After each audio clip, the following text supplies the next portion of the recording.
science experiment. For that science experiment, we need bottle, pin, dish, and water. So first, take a bottle and make the holes on the bottom with mom or dad. And next, I have already done in this one. So I have already made holes. So you can see the water is not coming out. When I will open the cap, the water will go out from the bottle. See. Look, the water is coming out.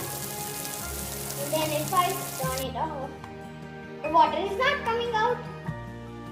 And then if I do this, the water is again coming out. Why this happened? Because presence of air in the bottle. Thank you. If you like my video, like, share and subscribe.